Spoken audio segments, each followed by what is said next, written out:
Today on Hot Type, secret night flights, kidnap, terror suspects, and torture in foreign prisons. No, it's not a spy movie. It's all part of a secret CIA program uncovered by British journalist Stephen Gray in his new book, Ghost Plane. I mean, they were sending these people to be interrogated. They were, you know, they knew they wouldn't be treated with kid gloves, and that's what they wanted. 1, 2.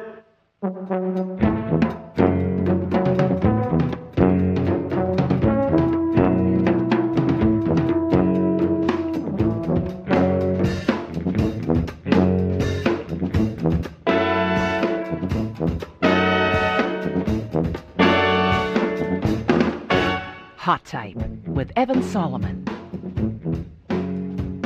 By now we all know the details of the Meher Arar case, how the CIA snatched him, put him on one of their secret planes, and flew him to Syria, where he spent 10 months in prison and where he was tortured. But Arar's case is hardly singular. There are literally hundreds of people who have been snatched by the CIA, put on secret flights, and sent to places where they've been interrogated and tortured. And the man that exposed this whole dark program to the world is a journalist named Stephen Gray. You know, rendition has been used for years in the United States as an actually illegal way to snatch criminals from foreign lands and bring them into American courts. So rendition wasn't exactly a secret thing. Yes, but this was covert rendition, and it had a big difference. Because the old type of rendition, and you're right, it went back to the 1880s and was judged legal by American courts, was to bring people to justice, to a jury and a judge back in the US.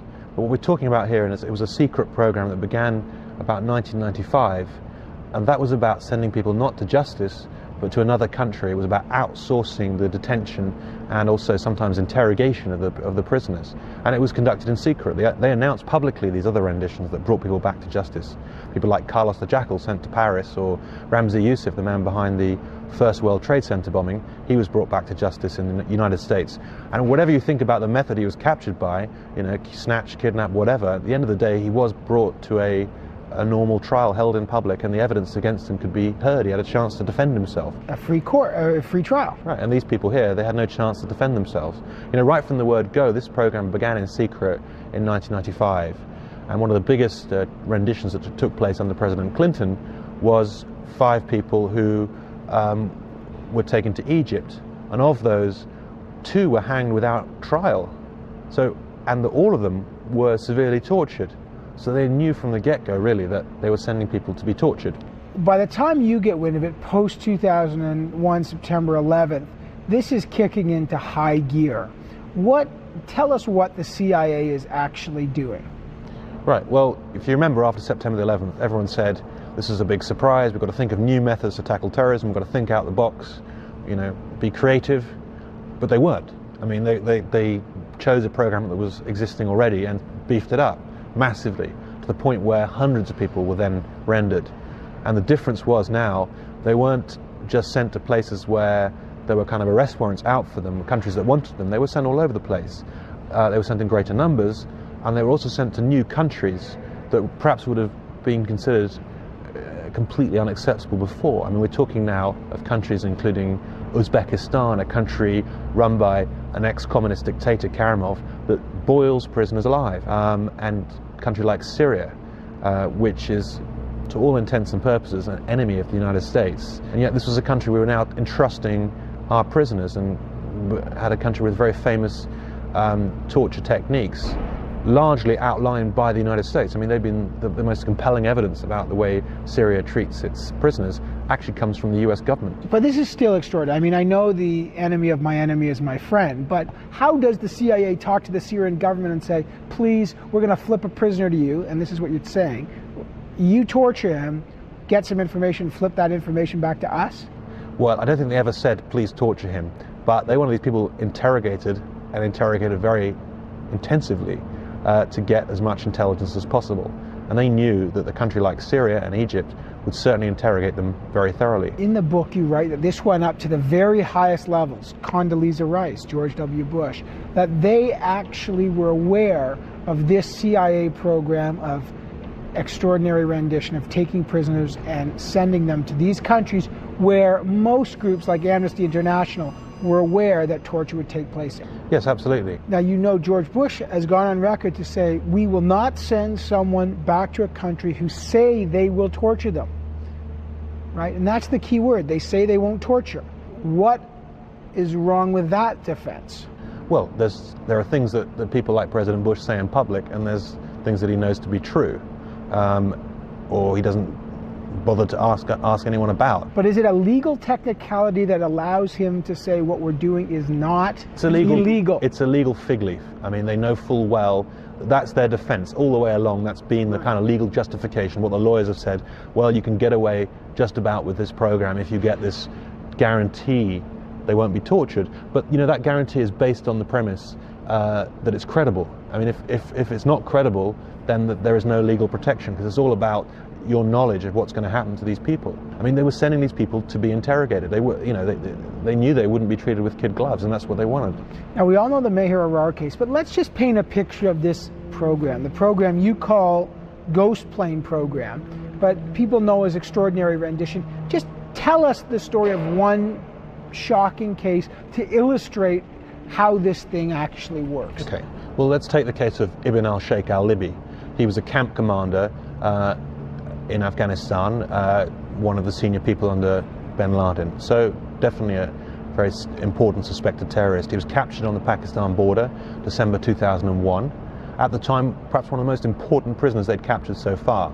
He was taken to Bagram Air Base, just north of Kabul, and he was questioned by the FBI in a normal fashion.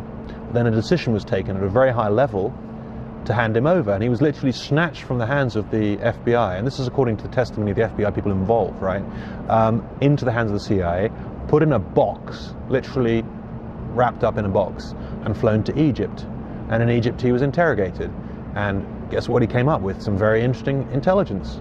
It actually said that the Saddam Hussein was training Al-Qaeda. It was information they wanted, and it was used by, it was fed up the chain, it was used by Colin Powell before the United Nations to justify the war on Iraq. And Colin Powell referred to the fact that it came from a detainee under interrogation, but he never said that this was intelligence that had been obtained under Egyptian interrogation methods, i.e. torture. How do you know he was tortured? Because that's what happens in Egypt, and that was the statement. In fact, if you look at the memos from the people in the CIA who examined the case, who believed that this information was not credible because of the fact that it had been obtained under Egyptian interrogation. They wrote that down, they warned the White House about this, and yet it was still used in public. In other words, they're torturing him, according to the allegation, so he'll just say anything to stop the pain. Right. But how do we know that the Egyptians actually tortured him? And what did they do to him? Well, most of these cases of people like him, for example, they've not been released. They haven't been allowed to tell their story, so we can't verify his exact treatment now, and that's fair enough. And you know, that's been the whole dilemma all along, which is why really this story has taken such a long time to come out, because we've always been faced with that dilemma. Here are these terrorists, suspected terrorists, telling these stories of torture. They're trained to lie, you know. That's why I tried to find ways to verify what was going on. Well, that's it. I mean, that's the key question here. One of the people, they come out and they say, well, I was tortured by the Americans, and is it fair to say, you know, when the administration says you can't trust these people, they are suspected terrorists, there's no marks on them, this is a pack of lies as part of a propaganda war against the United States of America. How do you respond? Well, I mean, the most important thing they've tried to keep secret was the very program itself, that they were transferring people to these places, because they know full well from their own evidence, published evidence, the way people treat people in these countries. So one of the first things I did was to try and verify the accounts of rendition. But what I did was to take the accounts of people, and it was when I got into discovering this secret airline that moved people around and got hold of flight plans of their planes, tens of thousands of flight records. I was able to see that there are descriptions, exact times and dates of when they were moved from one country to another, matched exactly the flight plans that I had. That was a key part of showing that they were, you know, that their stories were absolutely credible. And it was very interesting. You know, I'm still waiting. There's bound to be prisoners that do make things up, but out of all the accounts I've looked at, I've never found one that didn't match up, where the prisoners were not telling something straight here. All right, when we come back, Stephen Gray will give us more details about the CIA's secret rendition program. You don't want to miss that, so stick around.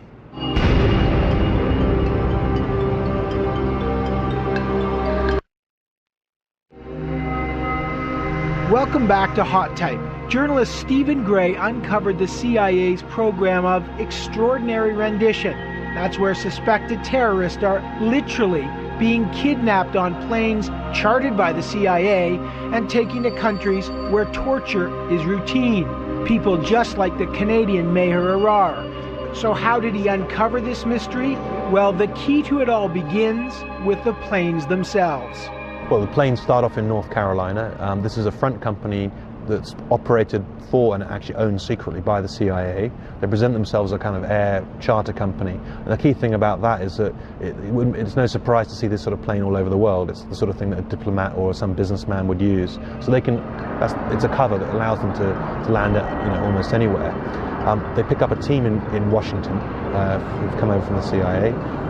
These are the people who, when they pick up prisoners, the prisoners are described wearing black ski masks, jeans, Timberland boots. That's the sort of the pattern. And then they get on the plane and then they fly off and go via various airports, maybe through Canada, through Europe primarily, Britain and Germany, stop there, and then they go off and do these missions, picking up someone, say, from Karachi airport, who's bundled aboard the plane and then flown off to his new destination. Now, one of the extraordinary things is the kind of planes that Aero Contractors, the CIA front company, is leasing. They're not Hercules kind of cargo planes. These are plush Gulfstream kind of corporate jets. What's going on here? Well, it's incredible, really. I mean, I remember speaking to a manager of an aviation company that refueled one of these planes, and he had a look inside, and he was in Mallorca, Spain, and he was saying this is the sort of plane we'd associate with the Rolling Stones or some Saudi prince or something. But the reason for using those sort of planes is because they also have a dual purpose. They can ferry around CIA's own VIPs, but also it's part of the cover. A very, very expensive method, but it does allow them to operate in countries where a kind of military plane, a US military plane, would look a bit out of kilter. It's part of the covert nature of the program to sort of have this appearance of a businessman's charter service. Now, you would think that uncovering these flights would be as complex as the rendition program itself. But Gray says he tracked it all down by simply following the numbers on the tails of the airplanes. Then he traced the flights on the internet, and using this method, he was able to corroborate the stories of many of the suspects he'd interviewed and the CIA agents who, on the promise of anonymity, had talked to him about their involvement in the rendition program. Well, I was amazed. I mean, I was amazed, first of all, that I could get this information. When I started off, an editor of the paper I was working at, the Sunday Times, said, "How the hell are you going to find this out?" And I really just thought, I haven't a clue, and it was stunning to me that it was so easy to get hold of these huge amounts of data about these operations. And my reaction was, wow, what does this show? This is a whole pattern of activity. Now here, we've been really sensitive to this in Canada because of Meher Arar, who's just had a settlement upwards to $12.5 million, 11.5, there's some debate as to the extent of the money. 10 months in the Syrian prison. Was his case typical, and is his case typical of what you call the ghost plane phenomenon? His case is a little bit different because it involves a snatch or an arrest in the United States on US soil, and therefore it came under a lot of legal controls, a lot more bureaucratic paperwork that was involved in allowing his rendition to Syria. But similar in the sense of where he was sent. When he arrived, and I think in October 2002, when he was there, I counted about 7 other prisoners who were there in that jail as a result of the United States. So he was part of a pattern. And one of the reasons I believe about the kind of torture that goes on and the way people have been treated is people like Meher Arar, and I'm sure you've met him, and you look into his eyes and you believe what he says. He paints a very compelling picture of what's happened. And people say that these people make the stories up. I've been really struck by how many torture victims I've spoken to who don't exaggerate. So I find all of these stories very compelling. One of the questions you raise is, does this stuff work? Are they getting information that is, as George Bush has said many times, saving American lives? I don't believe so. I've never seen a single example of that. It's possible. I'd be naive to say people don't say true things under torture. Of course they do occasionally. But I think the problem is when they do say things, you don't know whether it's true or false. And I've asked that question of every person in the CIA I've met who's never come up with an example, and it made them unconvinced themselves. But it does work for one or two things. It works to disappear people. People are never seen again. There's no embarrassing trial where what's happened to them is revealed in most cases. It works in that it produces confessions. People confess, and you can retroactively justify what you've been doing. I think many people in the agency hope they would get useful information out of these transfers, but it's not shown to be the case. And you talk about 90 cases in this book. Yeah. What percentage of those 90 people have been proven to be guilty of the things that they were alleged to have been part of, and what part of them have been like Meher Arar, wrongfully tortured and therefore exonerated and maybe one day compensated? Well, none of them have been proven to be involved in acts of terrorism, and the whole point is they're not brought to trial. None of them? None of them. I'm not saying they aren't terrorists. I'm not saying the majority of them aren't terrorists. I don't know. I just happen to believe that the way to test the evidence against people is to bring them to trial, and let's hear the evidence. All right, when we come back, we'll find out why countries like Italy and Germany are filing charges against agents from the CIA who were part of the ghost plane program, so stick around.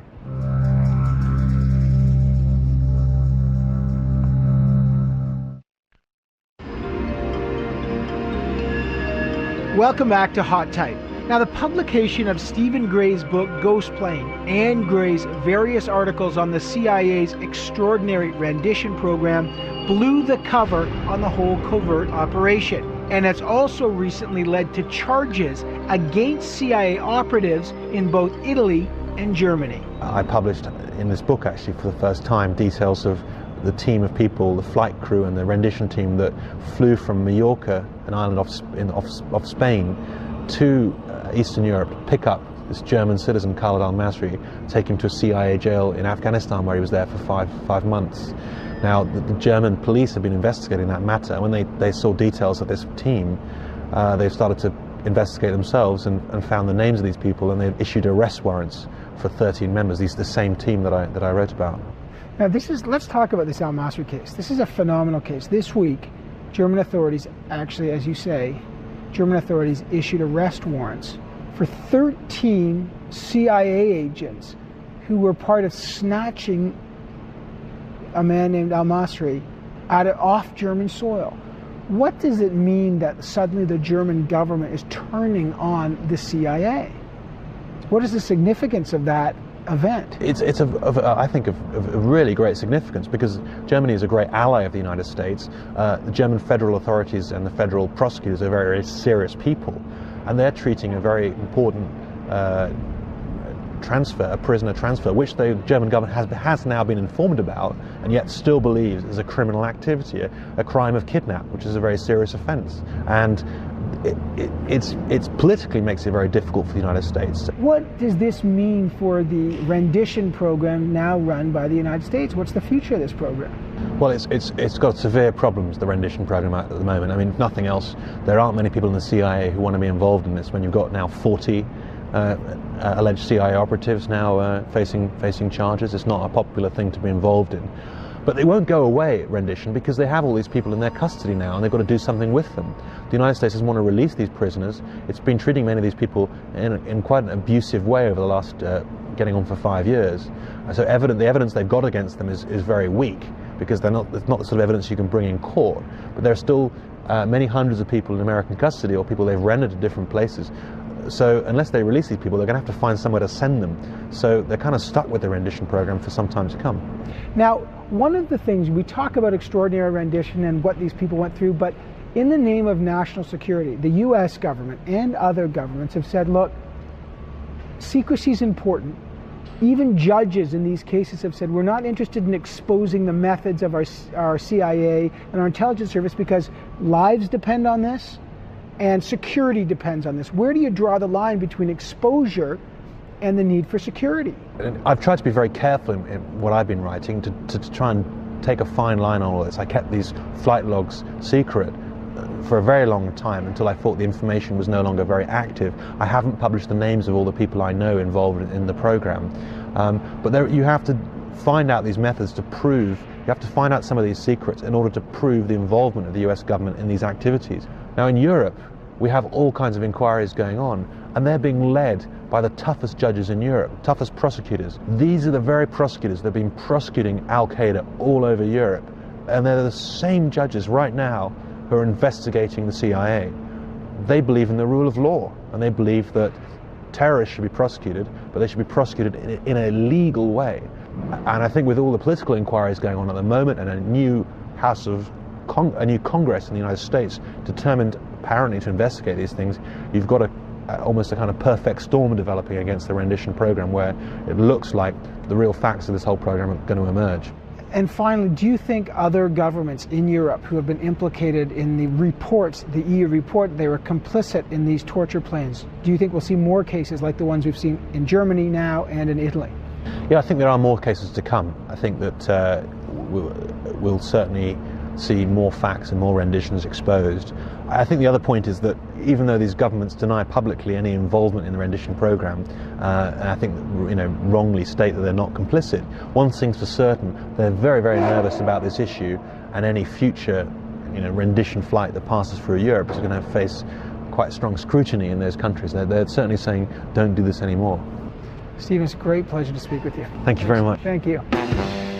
Stephen Gray's book, Ghost Plane, is part of a long tradition where a single journalist managed to expose a great untruth. Of course, the great-grandfather of that is Alexander Solzhenitsyn in his book, The Gulag Archipelago. But this book really manages to show why cases like Meher Arar are not singular. In fact, there are hundreds of others like them. And at the heart of the cases now against the CIA agents in places like Italy and Germany, you will find the research of Stephen Gray. This guy's made a big difference, and for that alone you should read this book. But he also goes into great detail about international law, which is so vital to this case. And he also writes about this as if it's a thriller, and it really is the kind of thriller you wish wasn't real. Is all the writing in this book great?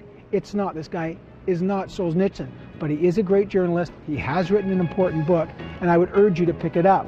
Ghost Plane by Stephen Gray is published by St. Martin's Press. We'd love to hear from you. If you'd like to comment on this book or anything you see on Hot Type, go to the website cbc.ca/hot type. But for now, from a hangar that's not full of ghost planes, but great planes anyway, I'm Evan Solomon. I'll see you again on Hot Type.